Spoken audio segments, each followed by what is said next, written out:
नमस्कार दोस्तों, स्वागत है आप सभी का। आज बात करेंगे स्टेशन मास्टर के बारे में, वर्किंग के बारे में, उनके ज्वाइनिंग स्टेशन के बारे में। जैसा रजत जी ने क्वेश्चन किया है, इनके क्वेश्चन को एक एक करके लिया जाएगा। JAA के बारे में बात करेंगे, सीनियर क्लर्क कम टाइपिस्ट के बारे में बात करेंगे, गुड्स गार्ड के बारे में बात करेंगे। सारे जो इससे रिलेटेड क्वेश्चंस हैं, इनके अच्छे जो नॉलेज हैं आपके लिए जो इम्पोर्टेंट होने वाले हैं, ये सारे नॉलेज को डिस्कस किया जाएगा। यदि आप अभी तक चैनल को सब्सक्राइब नहीं किए हैं तो चैनल को सब्सक्राइब कर लीजिए। वीडियो अच्छा लगे तो लाइक करते जाइए। ठीक है, तो आज का पहला क्वेश्चन देख लेते हैं। रजत सिंह जी की तरफ से है। आप पूछ रहे हैं कि SM के रिगार्डिंग कुछ डाउट्स है, प्लीज़ आंसर माय क्वेश्चन। पहला क्वेश्चन आपका है कि अगर हमें कोई ऐसा स्टेशन मिलता हो जो मेन लाइन पर हो लेकिन वहाँ ट्रेन का स्टॉपेज कम हो, जैसे झूसी इलाहाबाद के पास, ठीक है, तो वैसे स्टेशन पर SM का काम क्या होता है? वैसे स्टेशनों पर अमूमन क्या होता है कि दो मेन लाइनें होती हैं, एक अप और एक डाउन की, और दो लूप लाइन्स होते हैं। या फिर यदि सिंगल लाइन का है तो एक मेन लाइन और दो लूप लाइन होते हैं। वहाँ पर आपका काम ये होता है कि आप सिग्नल को लोअर करते हैं LCP के माध्यम से, माउस के माध्यम से, और गाड़ियों के लिए सिग्नल देते हैं। आपके उस सिग्नल के माध्यम से ही ड्राइवर अपनी गाड़ी चलाता है। पहली चीज़ ये आपका मूल काम हो गया। फिर इसके बाद क्या हो गया कि कोई PA वाला इंजीनियर आएगा, वो उसको सिविल इंजीनियर उसको ट्रैक का मेंटेनेंस करना है, ट्रैफिक ब्लॉक आपको देगा, ट्रैफिक ब्लॉक आपको अलाउ करना है, और तमाम चीज़ें हैं। कैटल रन ओवर हो गया, मैन रन ओवर हो गया, वो सारी चीज़ें में आपकी रिस्पॉन्सिबिलिटीज़ हैं कि आपको कहाँ कहाँ मेमो लगाना है, किसको सूचित करना है, कैसे पुलिस आएगी, कैसे सबको ले जाएगी, ये सब काम हो जाते हैं। ये काम इन जनरल होते हैं, आपके बड़े स्टेशनों पर भी हो जाते हैं। छोटे स्टेशनों पर ऐसे घटनाएं ज़्यादा घटती हैं। छोटे स्टेशनों में क्या होता है कि कोई बैरिकेडिंग नहीं होती है, इस वजह से कैटल रन ओवर भी हो जाता है, मैन रन ओवर भी हो जाता है। ठीक है, ड्यूटी आवर्स के लिए आप पूछ रहे हैं, तो ड्यूटी आवर्स 8 घंटे की स्टेशन मास्टर की होती है। जहां गाड़ियों की फ्रीक्वेंसी बिल्कुल कम है, जहां 2 गाड़ी हैं, 4 गाड़ी हैं, 6 गाड़ी हैं, वहां 12 घंटे की ड्यूटी भी कराई जाती है। लेकिन उनमें क्या होता है कि ड्यूटी में ब्रेक होता है, इस वजह से उनको ओवर टाइम भी नहीं दिया जाता है। ठीक है, चौथा क्वेश्चन आपका है कि क्वार्टर मिल जाता है वैसे छोटे स्टेशन पर? छोटे स्टेशन पर क्वार्टर मिल जाता है यदि अवेलेबल है तो। अब जैसे 5 स्टेशन मास्टर हैं और 5 क्वार्टर सही कंडीशन में नहीं है, या 2 ही क्वार्टर स्टेशन पर हैं, और 5 में से 3 लोकल हो गए, तो 2 जो जिनको चाहिए उनको मिल जाता है। तो ये डिपेंड कर रहा है कि किस टाइप का स्टेशन है और कितने वहाँ पर क्वार्टर हैं। ठीक है, नेक्स्ट क्वेश्चन आपका है कि रोड साइड स्टेशन और मेन लाइन के छोटे स्टेशन में क्या अंतर है? तो जो छोटे स्टेशन होते हैं मेन लाइन के, उनको रोड साइड स्टेशन ही बोला जाता है। रोड साइड स्टेशन को इस ढंग से डिफ्रेंशिएट किया जाता है कि या तो कोई जंक्शन स्टेशन हो, बड़े यार्ड वाला स्टेशन हो, कोई टर्मिनल स्टेशन हो, तो उससे और रोड साइज़ में डिफरेंस किया जाता है। रोड साइज़ के स्टेशन जो होते हैं वहाँ पर स्टेशन मास्टर के लिए वर्कलोड कम होता है। ठीक है, इसलिए लोग रोड साइड में अपनी पोस्टिंग चाहते हैं, और ऐसा भी रोड साइड स्टेशन जो सिटी से थोड़ी दूरी पर हो, जिससे कि आपका रहन सहन, बच्चों का पढ़ाई लिखाई, सारी चीज़ें हो जाएं। नेक्स्ट क्वेश्चन अशोक कुमार जी की तरफ से है। आप पूछ रहे हैं कि जूनियर क्लर्क कम टाइपिस्ट की इन्फॉर्मेशन दीजिए कुछ। Nature of job, nature of job बहुत अच्छा है। डे आपको ड्यूटी करना है, सैटरडे संडे ऑफ रहेगा, वीक में आपको सिर्फ 5 डेज़ वर्किंग रहेगी। दूसरा आप पूछ रहे हैं कि ड्यूटी का टाइम क्या है, तो ड्यूटी का टाइम अमूमन यही होता है कि 10 से 6 बजे तक होता है। प्रमोशनल स्कोप भी बहुत अच्छा है। जॉब लोकेशन बड़े जगह पर होता है, या तो आपको डिविजनल DRM ऑफिस में हो जाएगा या GM ऑफिस में होगा। 2 जगह ही पोस्टिंग होती है JAA की। अकाउंट ऑफिस में आपकी पोस्टिंग होती है। आप सैलरी पास करते हैं, या जो भी बिल हैं, कॉन्ट्रैक्टर के बिल हैं रेलवे के, वो सब पास आप करते हैं। ठीक है, तो सारी चीज़ें यही है। JAA बेस्ट जॉब है NTPC में। नेक्स्ट क्वेश्चन रजन गुप्ता जी की तरफ से है। आप पूछ रहे हैं कि सर लेवल 5 में GG और सीनियर CCTC दोनों पोस्ट के लिए क्वालिफाई हूँ। फर्स्ट प्रेफरेंस GG दिए हैं आप, सेकंड सीनियर CCTC है। अगर B2 मेडिकल फिट होता हूँ तो सीनियर CCTC में भी जा सकता हूँ। बिल्कुल, B2 फिट होंगे तो आपको GG में तो जाना ही नहीं है। सेकंड प्रेफरेंस है आपका भले, लेकिन सेकंड प्रेफरेंस को आपका यहाँ पर कंसिडर किया जाएगा, और सेकंड प्रेफरेंस आपको सीनियर CCTC मिलेगा। दोनों में से अच्छा कौन सा है? तो सीनियर CCTC और GG दोनों अपने आप के पोस्ट हैं, दोनों वैसे ही पोस्ट हैं और दोनों की अपनी अलग अलग उपयोगिता हैं या इम्पोर्टेंस है कह लीजिए। तो ये है कि मेरे नज़र में जीजी और सीनियर सीसीटीसी की तुलना में सीनियर सीसीटीसी बेस्ट रहेगा। नेक्स्ट क्वेश्चन आप पूछ रहे हैं कि सीनियर सीसीटीसी की ट्रेनिंग कितने दिन की होती है। तो सीनियर सीसीटीसी की जो ट्रेनिंग होती है वो 60 वर्किंग डेज होती है, 60 वर्किंग डेज होती है। कमल सिंह जी का नेक्स्ट क्वेश्चन है, आप पूछ रहे हैं कि स्टेशन मास्टर को ड्यूरिंग ड्यूटी संडे वगैरह ऑफ मिलता है। Means I have doubt during of for station master, please explain during duty holidays. तो ड्यूटी में ये जो संडे की बात बोल रहे हैं आप, तो स्टेशन मास्टर को या जो भी हैं, गार्ड भी हैं या सीनियर सीसीटीसी भी हैं, तो उनको संडे को ही नहीं मिलता है। वीक में 1 डेज मिलेगा आपको, 1 डे केवल। मतलब 6 दिन आप ड्यूटी कर लिए तो 1 दिन किसी दिन हो जाता है। स्टेशनों पर क्या होता है कि सारे स्टेशन मास्टर लोग 3-4 जो भी होते हैं वो 1 दिन अपना अपना फिक्स कर लेते हैं। संडे को कोई नहीं करता क्योंकि उनका और भी काम जो ऑफिशियल हैं वो हो जाते हैं अदर डे रेस्ट लेने में। तो कोई मंडे को ले लेता है, कोई ट्यूसडे, कोई वेडनेसडे, कोई थर्सडे, ऐसे करके अपना फिक्स कर लेते हैं। 1 डे आपका ऑफ रहता है। विनोद कोहली जी पूछ रहे हैं कि सीनियर क्लर्क कम typist versus station master promotion period salary differences के बारे में बताइए। दोनों में से बेस्ट जॉब कौन सी रहेगी पे अपग्रेडेशन के बाद। सीनियर क्लर्क कम टाइपिस्ट हैं, इसमें भी आप OS COS बन जाएंगे तो पे अपग्रेडेशन इसमें भी मिलेगा आपको। और पहले भी सीनियर क्लर्क कम टाइपिस्ट बेस्ट था और आज भी सीनियर क्लर्क कम टाइपिस्ट स्टेशन मास्टर से बेस्ट है। ठीक है। नेक्स्ट क्वेश्चन राजेश जी का है, आप पूछ रहे हैं कि सर आपने बताया कि सीनियर सीसीटीसी 2400 ग्रेड पे और 2 ईयर बाद, देखिए सीसीटीसी लेवल 3 का होता है, 2000 ग्रेड पे का होता है। बाद में सीनियर सीसीटीसी 2800 ग्रेड पे और 2-3 ईयर्स बाद चीफ सीसीटीसी 4200 ग्रेड पे, उसके 2 ईयर बाद 4600।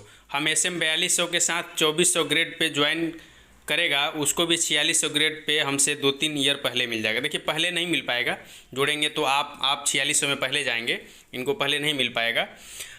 तो अनफेयर है, आप ऐसा पूछ रहे हैं। तो देखिए जॉब जो सीसीटीसी की है या सीनियर सीसीटीसी की है वो बेस्ट है, ऐसा नहीं है। जो प्रोफेशनली स्टेशन मास्टर को जानते हैं आप कि उनकी पद की गरिमा, स्टेशन पर एक रोल होते हैं, रोल मॉडल होते हैं, रेलवे की तरफ से आप ही रिप्रेजेंट करते हैं स्टेशन मास्टर रेलवे की तरफ से। ठीक है। बाकी उसके लिए कठिनाइयाँ हैं, ड्यूटी आवर्स में नाइट ड्यूटी भी आपको करने पड़ते हैं। दूसरा चीज़ आप पूछ रहे हैं कि मुझे CGL ऑडिटर ज्वाइन करना बेटर रहेगा क्या। बिल्कुल बेटर रहेगा। CGL ऑडिटर मिल रहा है तो बिल्कुल आप ज्वाइन करिए। रेलवे के मतलब CA से कंपेरिजन करेंगे तो थोड़ा सा डाउट में पड़ जाएंगे, नहीं तो CGL ऑडिटर जो है वो बेस्ट है। रेलवे में वर्कलोड ज़्यादा हो जाती है, प्रेशर ज़्यादा है, तो ऑडिटर्स ये कैग में आप ऑडिटर ले सकते हैं, बेटर रहेगा आपके लिए। नेक्स्ट क्वेश्चन राहुल मीना जी पूछ रहे हैं कि सर मेरा NTPC SM में सिकंदराबाद जोन से हुआ है, वहाँ 850 बच्चे हैं, तो मेरा नाम फर्स्ट पैनल में आ गया है। अगर मुझे अगले बैच में ट्रेनिंग करनी हो तो मैं एक्सटेंशन के लिए कौन सा रीजन बताऊं। बिकॉज सर मुझे मार्च या अप्रैल में CGL मेंस देना है। यदि आपको एक्सटेंशन चाहिए, दूसरे बैच में जाना है, तो आपको जिस डेट में ज्वाइनिंग के लिए बुलाया गया है उस डेट में आप ना पहुंचिए। उस डेट में नहीं पहुंचिए तो आपको बाद में बुला लिया जाएगा, या फिर ट्रेनिंग पर नहीं जाइए आप किसी कारण से, बाद में कोई मेडिकल रीजन, किसी का मेडिकल इमरजेंसी दिखा दीजिए, ट्रेनिंग पर आप नहीं पहुंचिए तो बाद में आपको भेज दिया जाएगा। दूसरी बार ट्रेनिंग के लिए बहुत दिक्कत नहीं है, एक्सटेंशन के लिए इसमें बहुत दिक्कत नहीं है। या फिर ऐसा नहीं करना चाहते हैं तो आप पर्सनली डिविजनल ऑफिस में जा करके ज्वाइनिंग के दिन और उस दिन रिक्वेस्ट कर लीजिए कि हमको सेकंड बैच में भेजिए। तो ऐसा होता है कि जहां अधिक SM सेलेक्ट हुए रहते हैं वहां तमाम लोग पैरवी में लगे रहते हैं कि मुझे पहले भेज दीजिए, मुझे पहले भेज दीजिए, तो आपको बिल्कुल आराम से पीछे भेज देंगे। काफ़ी लोग होते हैं या फिर जो जॉब कर रहे हैं वो NOC नहीं प्रोड्यूस कर पा रहे हैं तो उनको दूसरी बार भेजा जाता है।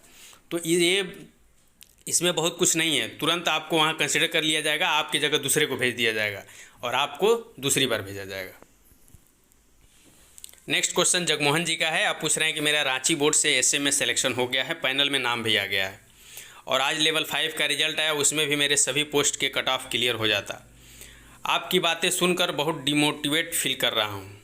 आप बोलते हैं कि SM से बढ़िया लेवल 5 की पोस्ट है, इसलिए क्या नेक्स्ट NTPC में लेवल 5 ज्वाइन कर सकते हैं SM को रिजाइन देकर? क्या रेलवे रिलीविंग देगा? और एसएम में मेरा ईसीआर से हुआ है, जबकि सीनियर सीसीटीसी और जीजी में मुझे एससीआर मिल सकता था और आपका घर भी होम टाउन में था।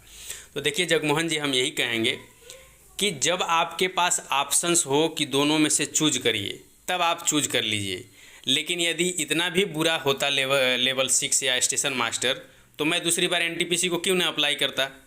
तो आप इसको ज्वाइन कर लीजिए। आप जैसे ही ज्वाइन कर लेंगे उसके बाद आपको पता चलेगा कि पता क्या चलेगा, आप लेवल 5 के लिए दूसरी बार एनटीपीसी अप्लाई ही नहीं करेंगे।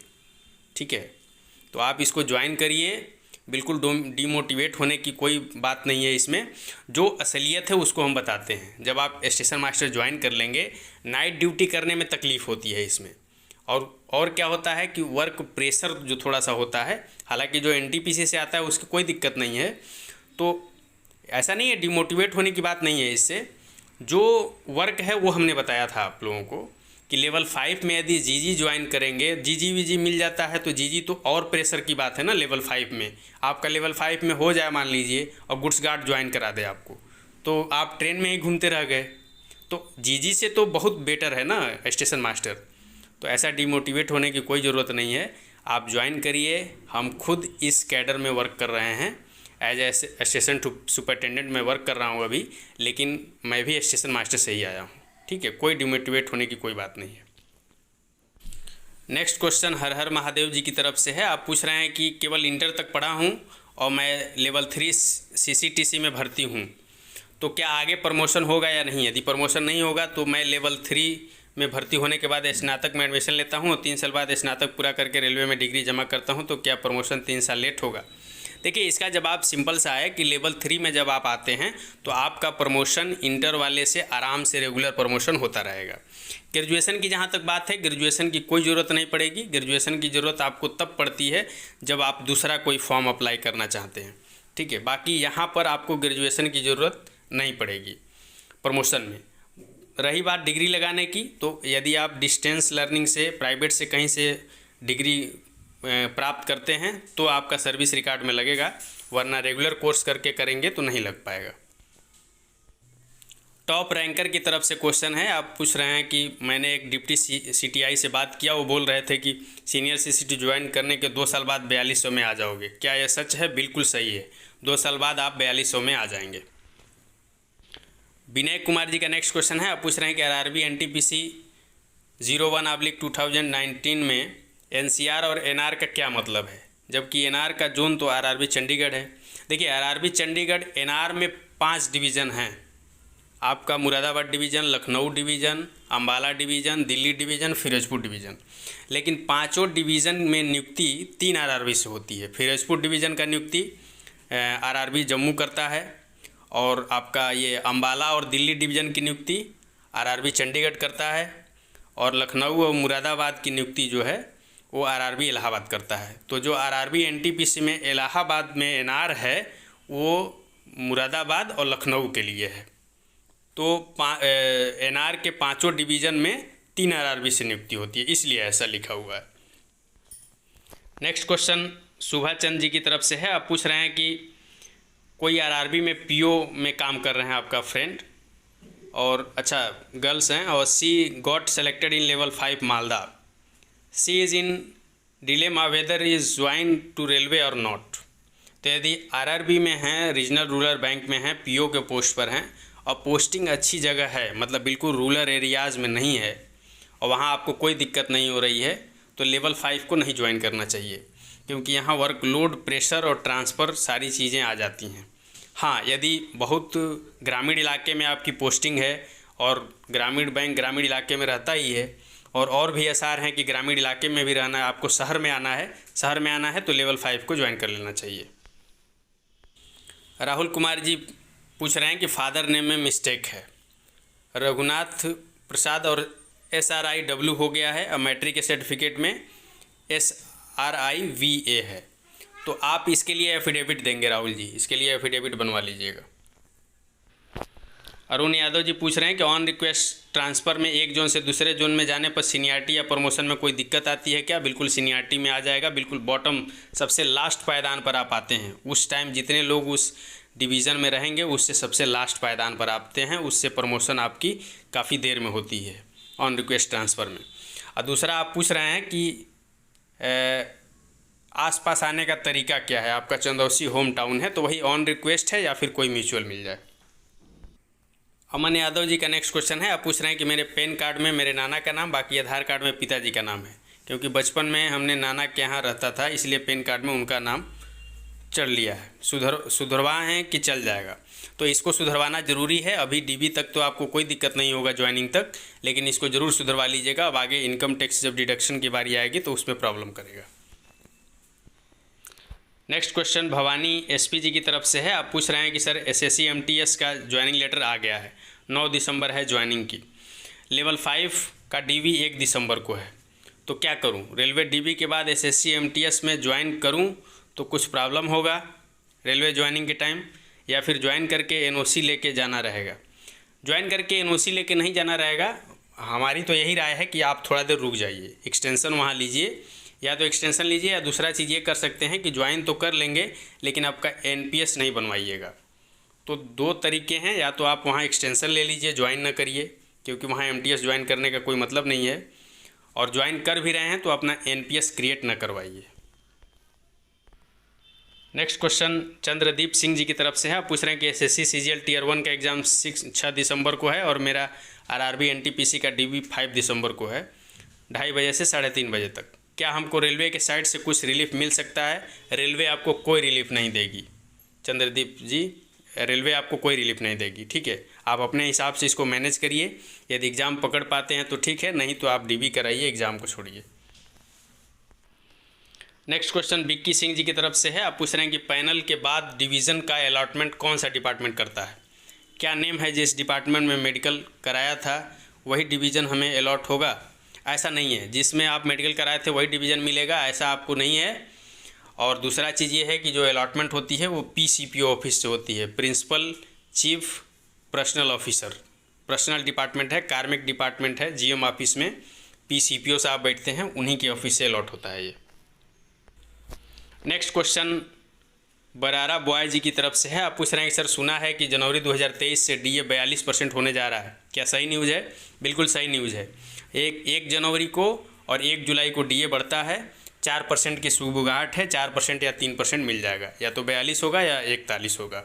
और दूसरा आप पूछ रहे हैं कि C2 मेडिकल स्टैंडर्ड में डार्क रूम वाला विजन टेस्ट भी होता है, तो पहले से यदि C2 लिखा है तो भले न कराएं, नहीं सबको डार्क रूम तक ले जाते हैं। नेक्स्ट क्वेश्चन रोहित जी की तरफ से, आप पूछ रहे हैं कि लेवल 5 पोस्ट में कितने दिनों की ट्रेनिंग होती है? तो लेवल 5 में रोहित जी 60 दिनों की ट्रेनिंग होती है। सीनियर सीसीटीसी की 60 दिनों की होती है और गुड्स गार्ड की 50 वर्किंग डेज़ की होती है।